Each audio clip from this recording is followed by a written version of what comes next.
One में, काम one के अंदर मां पार्वती जी तप करने के लिए बैठ गई। जब माता पार्वती जी तप करने के लिए बैठी, मां पार्वती जब तप में लीन हुई, माता पार्वती जी जब तप में लीन होती हैं, तप करने के लिए बैठती हैं। जब तप में माता पार्वती जी डूब जाती हैं, जब तप में मां पार्वती जी बैठ जाती हैं, देव अधिदेव महादेव उनको ढूंढने के लिए निकलते हैं। शिव जी पार्वती को ढूंढ रहे हैं।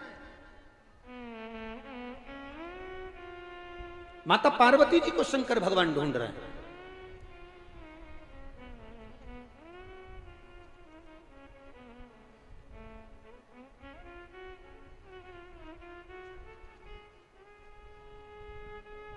वो कहते हैं ना, हरि गोरा ढूंढ ढूंढ के हारी, और नहीं मिलते त्रिपुरारी।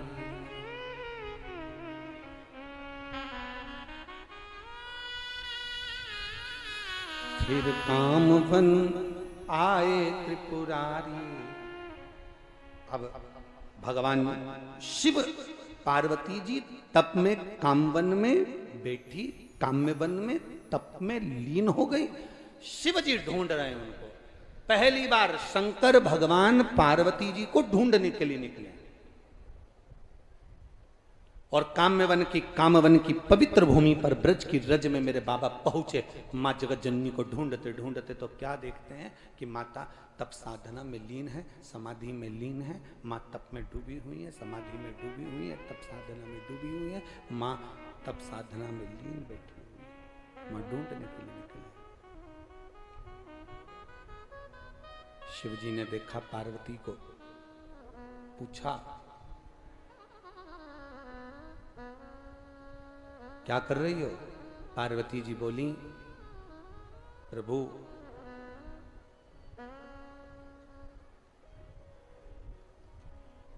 चौबीस घंटे आप नेत्र बन करके बैठे रहते हो, किसकी आराधना करते हो, किसका भजन करते हो, किसका स्मरण करते हो, वो मुझे जानना है।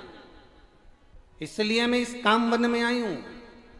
काम वन में मेरी कामना पूरी करिए और मुझे बताओ कि आप किसकी अर्चना कर रहे हो, किसका भजन कर रहे हो। शंकर भगवान बोले, इतनी सी बात पूछने के लिए तुझे काम वन में आने की जरूरत क्या थी? नहीं, मेरी कामना है जो आपको पूरी करना पड़ेगी। शिव जी ने कहा, इस ब्रज के जो आदिष्ट देव हैं भगवान कृष्ण, उनकी मैं आराधना करता हूं और कृष्ण मेरी भक्ति में और मैं कृष्ण की भक्ति में डूबा रहता हूं। पर प्रभु कृष्ण तो राधा का भी स्मरण करते हैं और राधा कृष्ण का स्मरण करती हैं। कृष्ण राधा का स्मरण करते हैं और राधा कृष्ण का स्मरण करती हैं।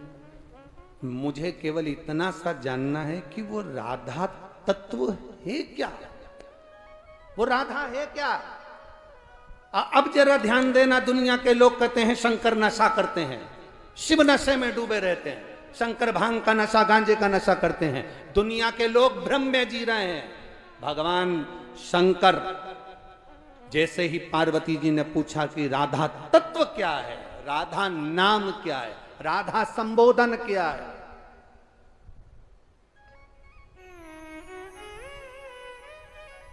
शिव कुछ देर मौन होकर बैठ गए और भगवान कृष्ण की भक्ति में डूब गए।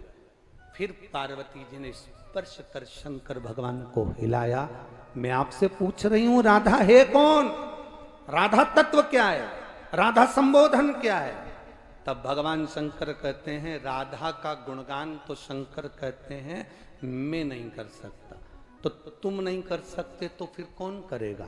शंकर भगवान कहते हैं कि मेरे दिल में जो कृष्ण बसा है, उस कृष्ण को मैं राधा का गुणगान करने के लिए आमंत्रित करता हूं। मेरे दिल में जो कृष्ण बसा है, मेरे हृदय में जो श्याम बसा है, मेरे हृदय में जो कान्हा बसा है, वो गुणगान करेगा। आप पहचानते ही नहीं व्यक्ति को।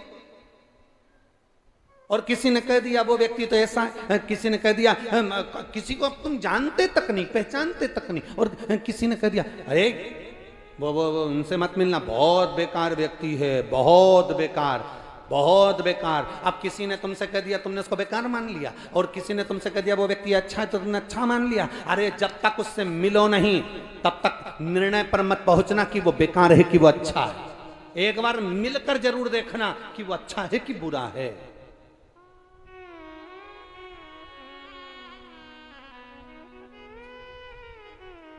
शिव कह रहे हैं राधा नाम रस है, राधा नाम औषधि है। जैसे ही शिव के मुख से निकला राधा औषधि है, हां राधा औषधि है। कैसे कह सकते हो आपकी राधा औषधि है? तब देवाधिदेव महादेव ने कहा सुनो गौरा, सुनो ए पार्वती, ब्रज रज में जब से भगवान कृष्ण जन्मे, ब्रज रज में जब से मेरे कान्हा प्रकट हुए, तब से ब्रज की रज में कोई बीमारी नहीं हुआ, कोई दुख ही नहीं हुआ, कोई रोग नहीं आया। जब तक कृष्ण ब्रज की रज में जन्मे, जब तक कृष्ण का जन्म नहीं हुआ था, तब तक रोग थे, बीमारी थी, दुख था, तकलीफ थी। पर भगवान कृष्ण के जन्म लेने के बाद, भगवान कृष्ण के ब्रज रज में प्रकट होने के बाद कोई रोग नहीं, कोई बीमारी नहीं, कोई दुख नहीं था। क्यों? क्या ब्रज की रज में कन्हैया के जन्म के बाद कोई बीमार नहीं हुआ? भगवान शंकर कहते थे बीमार भी होता था ना तो लोग कृष्ण को बुला लेते थे। फिर कृष्ण क्या करते थे? तो कहा कृष्ण जो बीमार होता था ना उसके कानों में कुछ कहकर चले जाते थे, और जो बीमार होता था वो 1 सेकंड में उठकर खड़ा हो जाता था। ये कृष्ण की वाणी थी।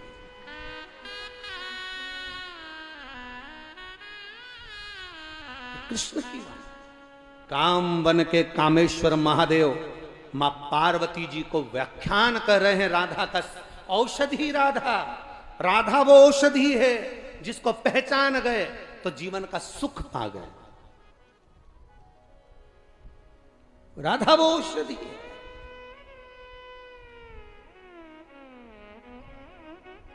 अरे दुनिया के लोग हंसते हैं, अष्टमी के दिन रात्रि के समय पर राधा कुंड का स्नान करने पर क्या संतान की प्राप्ति हो जाती? यहां एक नियम होगा है कि राधा कुंड का स्नान अष्टमी को हुआ करता है, ऐसा नियम। क्यों? वो औषधि है राधा, संबोधन राधा का औषधि तत्व है।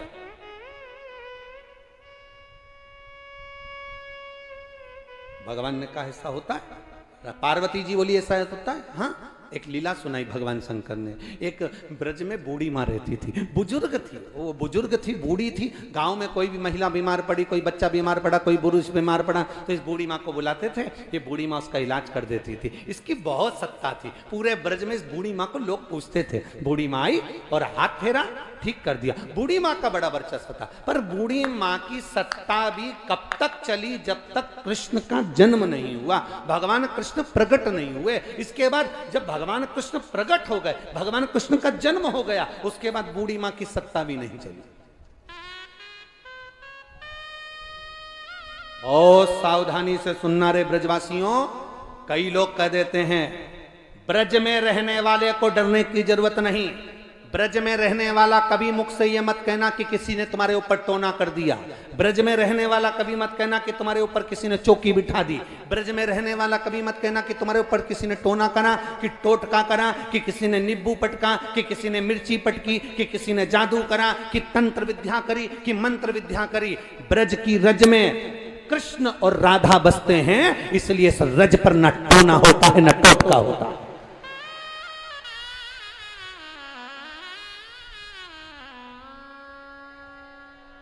पूरी दुनिया का क्षेत्रपाल, पूरी दुनिया का कोतवाल, काशी में जाओगे तो काशी के कोतवाल काल भैरव कहलाते हैं। पर पूरी दुनिया में सारे तीर्थों के कोतवाल भैरव बनकर बैठे हैं।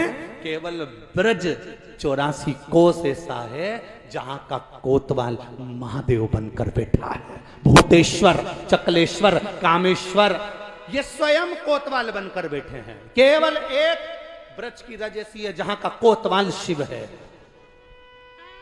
जहां का क्षेत्रपाल शिव है।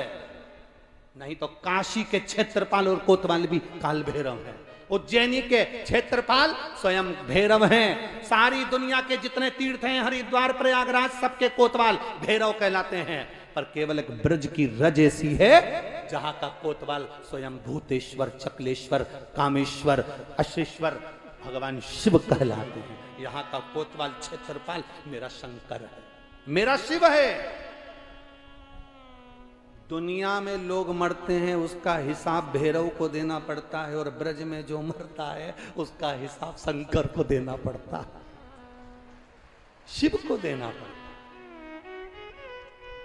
अकाल मृत्यु वो मरे जो काम करे चंडाल का, काल उसका क्या बिगाड़े जो भक्त हो मां काल का। ब्रज में सारी दुनिया में मरोगे उसका हिसाब भैरव देगा, पर ब्रज 84 कोस में कोई मर भी गया, प्राण छूट भी गए, तो उसका हिसाब शंकर जी को, भूतेश्वर को देना पड़ता है। मथुरा में विराजमान भूतेश्वर उसका हिसाब देते हैं।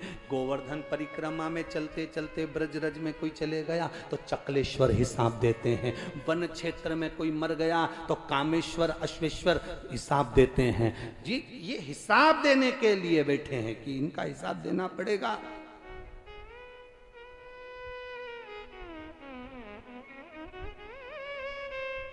और कोई ब्रज की रज में रहने वाला कोई कह दे कि मुझे शंकर जी से कोई मतलब नहीं, मुझे शंकर जी पे कोई आस्था नहीं, मुझे शंकर जी पे कोई विश्वास नहीं, जो शंकर की निंदा इस ब्रज की रज में रहने वाला व्यक्ति कर देता है उसको कभी मेरा मुरली मनोहर, मेरा कृष्ण, मेरा बांके बिहारी मिल ही नहीं सकता, कभी नहीं मिल सकता।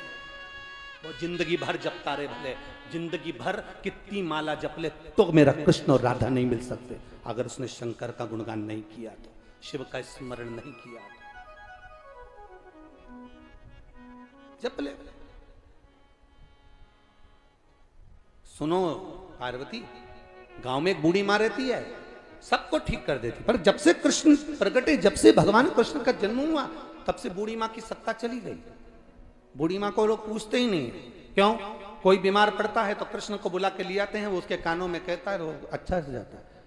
बूढ़ी माँ को टेंशन हो गया कि मेरी बात खत्म हो गई, लोग मुझे पूछ नहीं रहे, मेरा सम्मान नहीं कर रहे, तो बूढ़ी माँ ने सोचा आखिर कृष्ण ऐसा कौन सा मंत्र देता है कि बस कान में मंत्र बोला और व्यक्ति ठीक हो गया। तो बूढ़ी माँ ने सोचा अपन अगर वो मंत्र सीख लें तो फिर से अपनी सत्ता हो जाए, फिर से अपना वैभव हो जाए, फिर से लोग मुझे पूछने लगेंगे। तो बूढ़ी माँ ने प्लानिंग करी कि एक काम करती हूँ कि मैं बीमार पड़ जाती हूँ, मैं बीमार पड़ूंगी, कृष्ण आएगा, मेरी बहू उसको दौड़ कर लेकर आएगी और कृष्ण मेरे कानों में मंत्र कहेगा, मंत्र कहते समय सीख लूंगी तो फिर सबके कानों में कहती फिरूंगी और सब ठीक कर दूंगी, फिर कृष्ण को पूछना लोग बंद कर देंगे।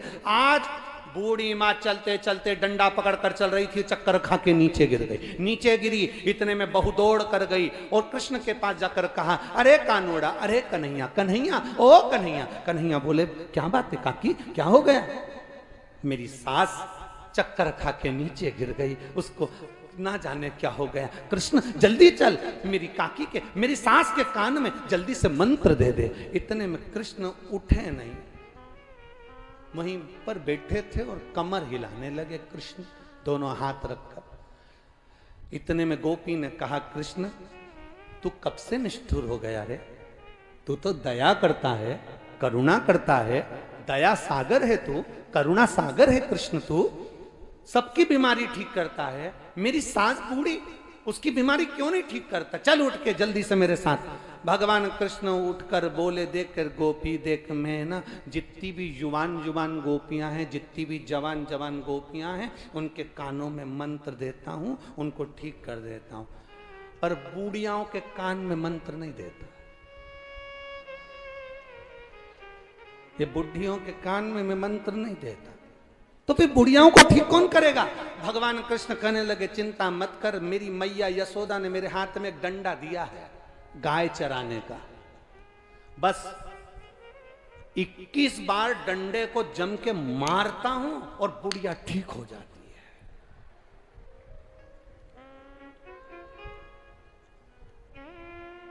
इतने में गोपी ने कहा कुछ भी कर पर मेरी सास को ठीक कर दे, ले चल डंडा। कन्हैया ने डंडा उठाया, लुकुटी पर हाथ रखा और पहुंच गए काकी के घर। इतने में सब पूछ रहे थे कन्हैया आ गए, अब ठीक कर देगा। इतने में बहू चिल्लाकर बोली पर मेरा कन्हैया एक नियम लेके आया है। कौन सा नियम? जवान जवान युवान युवान जितनी गोपियां हैं उनके कानों में मंत्र देता है, और जितनी भी बुढ़िया हैं इनको डंडे से कूट कूट के मंत्र देता है। इतने में बुढ़िया के कानों में गया कि डंडे से 21 बार मारेगा और फिर मंत्र देगा। तो बुढ़िया तो पहले ही उठ के बैठ गई, मैं तो अच्छी हो गई, एकदम बढ़िया चकाचक। बुढ़िया ने कृष्ण को देखा, हाथ जोड़कर कहा रे लाडले इधर। गोदी में बिठाया, कृष्ण से कहा कन्हैया एक बात पूछूं तुझसे, एक बात कहूं तुझको। कृष्ण कहते हैं मां बोल, क्या कहती है? कृष्ण तू कौन सा मंत्र ऐसा औषधि के रूप में दे देता है कि बीमार पड़ा व्यक्ति एक क्षण में उड़ जाता है? तब कन्हैया ने कृपा करी, काकी के कान में मंत्र दे दिया राधा। कौन सा मंत्र दिया? राधा। मंत्र दे दिया राधा। राधा मंत्र जो काकी के कान में गया, काकी कहती है कि राधा मंत्र में इतना बल है? राधा मंत्र इतना बल? शिव कह रहे हैं पार्वती जी से राधा औषधि है।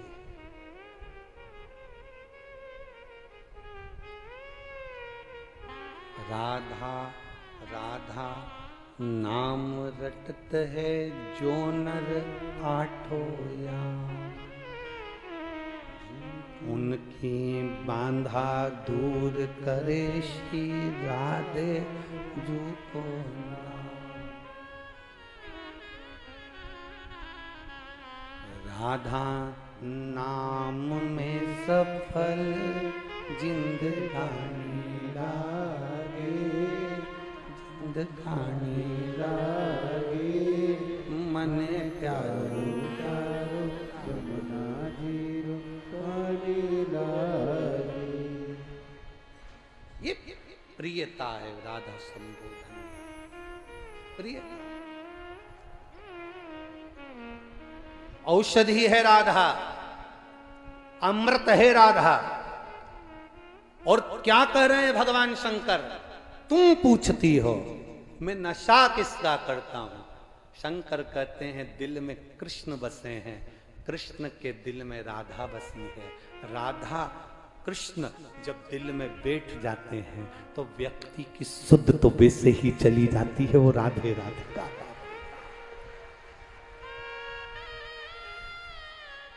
राधे शुद्धता चली गई महाराज, शुद्धता। हरी सुन बरसाने वाली गुलाम तेरो बनवारी, सुन बरसाने वाली गुलाम तेरो बनवारी। हरी सुन बरसाने वाली गुलाम तेरो बनवारी, सुन बरसाने वाली गुलाम तेरो बनवारी। तेरी पायलिया पे बाजे मुरलिया, तेरी पायलिया पे बाजे मुरलिया, ओ तेरी पायलिया पे बाजे मुरलिया, तेरी पायलिया पे बाजे मुरलिया। ओ छम छम नाचे गिरधारी गुलाम तेरो बनवारी, छम छम नाचे गिरधारी गोलाम तेरो बनवारी। ओ सुन बरसाने वाली गोलाम तेरो बनवारी, सुन बरसाने